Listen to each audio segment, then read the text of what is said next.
gente, a la congregación en general, se lo escribió a todos los cristianos que estaban ahí, pero había dice aquí, dos enseñanzas falsas que estaban rondando por ahí. Una era que negaban la realidad del pecado. En negar la realidad del pecado quiere decir que tomas el pecado a la ligera. A lo mejor tú dices, sí, a Dios no le gusta el pecado, pero cuando aún pecas y ni se te viene a la mente Dios, ¿estás negando la realidad del pecado? Claro que sí. Entonces, y también la otra cosa que había en ese tiempo era que si Jesús en verdad era el Mesías, o sea, el Salvador. En este video, ¿quién fue el sacrificio por todos del tren? El niño, ¿verdad? Pero para nosotros, ¿quién tomó el sacrificio? ¿Quién murió en lugar de nosotros? Cristo Jesús en la cruz. Él tomó ese sacrificio por nosotros. Entonces vamos a ver aquí Juan 2, versículos del 1 al 2, dice: hijitos míos, estas cosas os escribo para que no... Y si alguno hubiera pecado, abogado tenemos para con el Padre, a Jesucristo el justo. Y Él es la propiciación por nuestros pecados, y no solamente por los nuestros, sino también por todos los del mundo. Amén. Y yo ahorita quiero enfocar en ti. Solamente en ti. Dios aquí dice que Él es el sacrificio pagado por todo el mundo, pero más es para ti. Primero es para ti personalmente. Le dice propiciación, lo busqué en el diccionario, dice propiciación quiere decir acción agradable hacia Dios con que se mueve a misericordia. Esa es una traducción que hallé. Otra era el acto de reemplazar disgusto o odio con perdón. Eso es lo que quiere decir propiciación. Entonces, ¿sabías que Dios estaba enojado contigo? ¿Se podría decir que Dios tenía odio contigo por el pecado, por haber rechazado? Dios tiene disgusto contigo, está disgustado contigo, pero ¿quién fue la propiciación? ¿Quién fue lo que fue el medio de que Dios tuviera gusto? ¿Fuiste tú porque te bañaste y viniste a la iglesia? ¿Porque te compraste un saco y te lo estás poniendo los domingos? ¿Por eso le diste gusto al Señor? No, solamente fue el sacrificio perfecto que fue Cristo Jesús en la cruz que hizo por ti hace 2000 años. Eso fue lo que le dio agrado hacia Dios, y por eso tú estás aquí, por eso podemos estar en su presencia.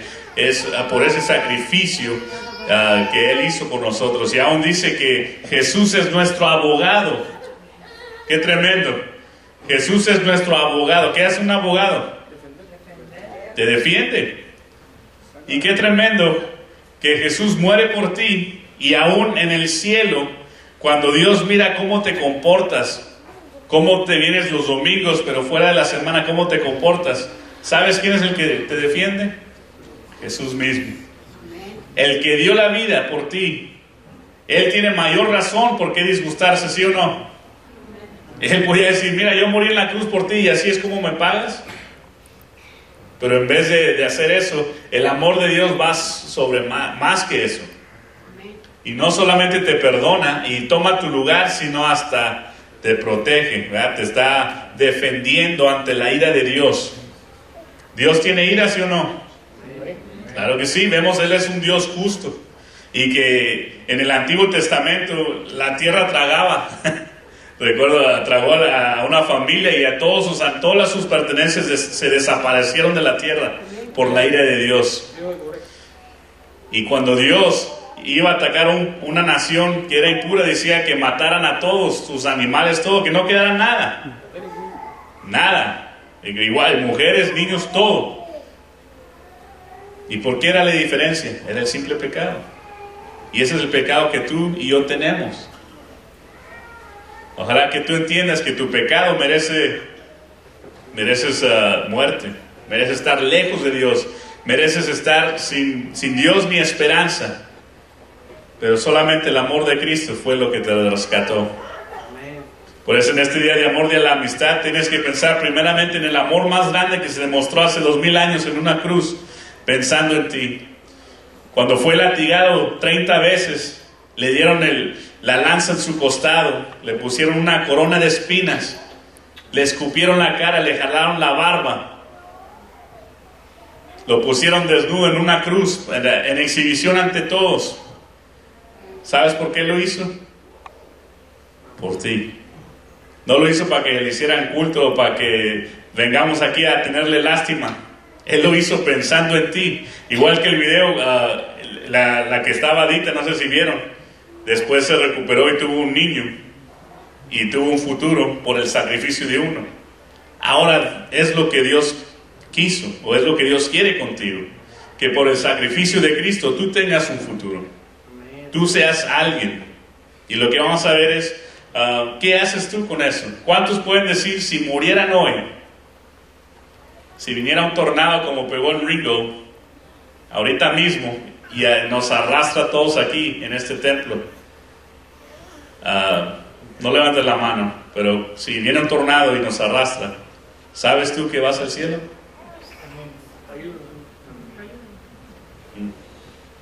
Puedes decir con firmeza, con fe, dice, yo voy al cielo.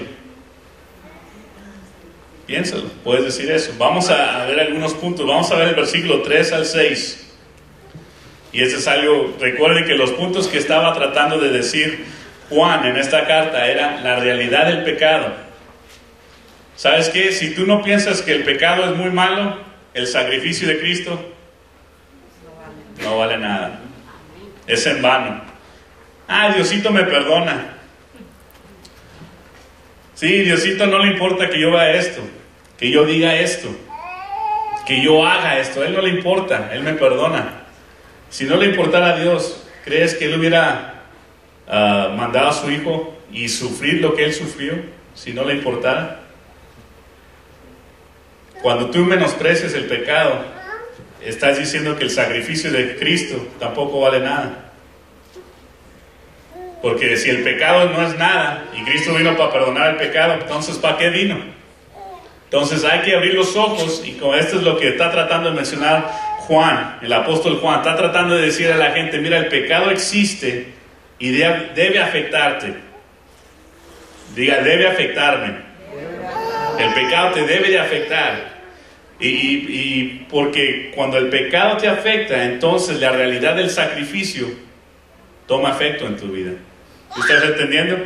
Vamos a ver lo que dice aquí el apóstol Juan en el versículo 3. Lea conmigo, o siga con su vista. Dice, y en esto sabemos que nosotros le conocemos, si guardamos sus mandamientos.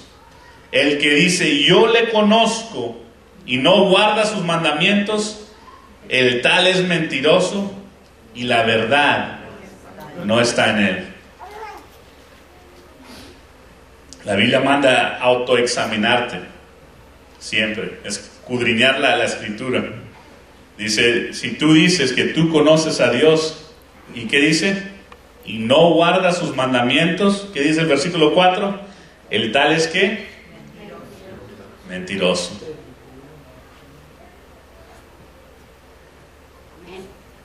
¿Cuántos están autoexaminando ahora mismo? Ahorita no es tiempo de decir, no, si estuviera aquel hermano aquí, le caería ese mensaje bien. Ahora es tiempo examinarte a ti mismo y decir, ¿soy mentiroso o soy verdadero? ¿Verdad? ¿Mi cristianismo es de verdad o es falso?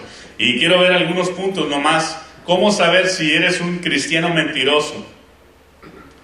Este es un punto muy importante. Si te es difícil amar a los demás, eres un cristiano mentiroso. Si todavía se te hace difícil amar a los de Guatemala, o amar a los mexicanos, amar a los gringos, a los cubanos, ¿verdad? Si dices, yo amo a todos los latinoamericanos menos los cubanos, porque son enojones, el amor de Dios no está en ti. Si te es difícil amar a la gente que te hace mal, tienes que examinarte, porque el amor de Dios cambia todo. Si te aburre la iglesia,